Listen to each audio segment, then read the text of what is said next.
សួស្តីអ្នកនរគ្នាថ្ងៃនេះខ្ញុំសូមធ្វើការចែករំលែក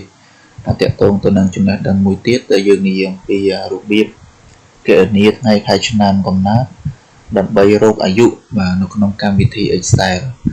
បាទអញ្ចឹងកុំឲ្យខាតពេលវេលាយូរខ្ញុំចាប់ផ្ដើមការងារនេះបាទអញ្ចឹងយើងមាន delta មួយមានទិន្នន័យមួយបាទដែលទិន្នន័យនេះយើងមានលេខរៀងមានកូដនាមនិងនាមបាទ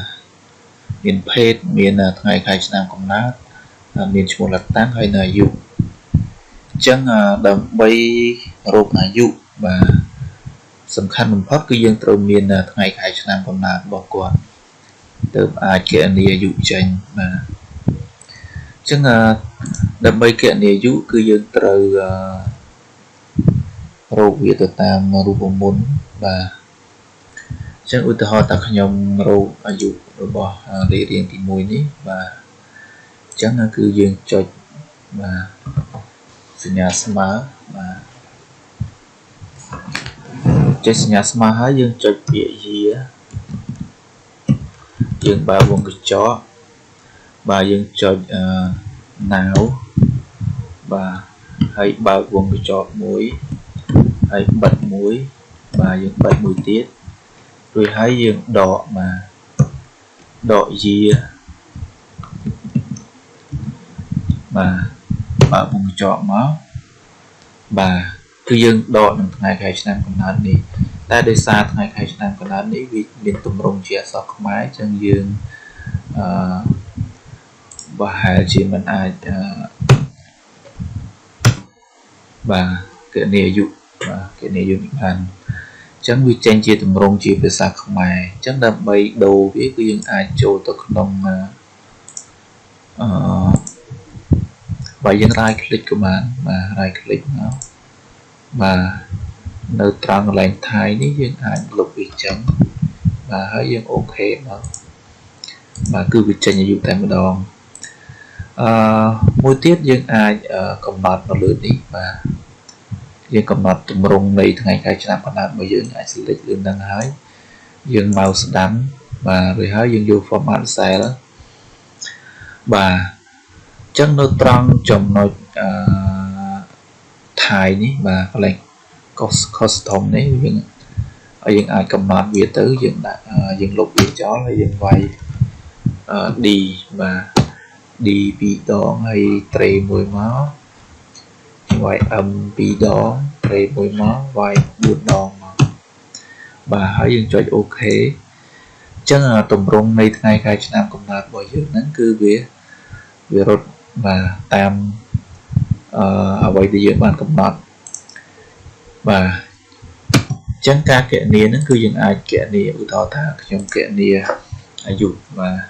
ខ្ញុំរកវាសាថ្មីបាទ year បើកវងកញ្ចក់ now បាទបើកវងកញ្ចក់ហើយបិទមកវិញមកបាទហើយបិទមួយទៀតហើយយើងដក year បាទ year ហ្នឹងគឺ year ថ្ងៃខែឆ្នាំកំណើតរបស់យើងបាទរួចហើយយើងបិទវាចុច C វងកញ្ចក់មកហើយយើង enter បាទអញ្ចឹងចំនួនអាយុរបស់គាត់គឺវាចេញមកប៉ុណ្ណឹងហើយយើងអាចទាញអាយុទាំងអស់នេះរួចហើយយើងចូលទៅកំណត់បាទយើង right click មកវាយើងយក format cell មកបាទហើយនៅត្រង់កន្លែង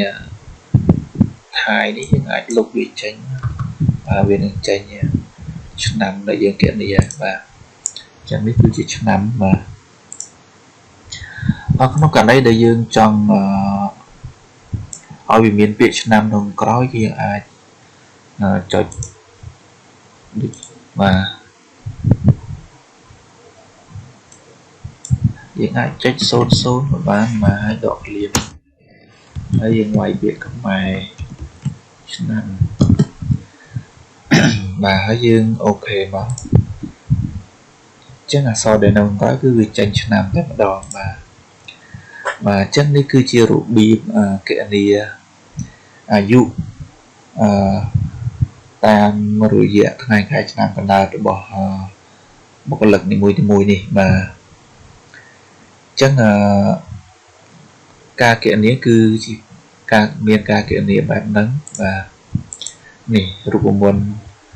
ស្មើបើសញ្ញាស្មើហើយយាបើកវងកញ្ចក់ណាវហើយបើកឲ្យបិទមកវិញមកហើយបិទមួយទៀតដកនឹងយាហ្នឹងគឺយាឆ្នាំកណ្ដាលរបស់យើងបាទយើងចុចលើវាមកហើយយើង enter មកវានឹងចេញហើយបាទអញ្ចឹងមេរៀនរបស់យើងនៅក្នុងថ្ងៃនេះមានតែប៉ុណ្ណឹងបាទសូមអរគុណសូមជម្រាបលា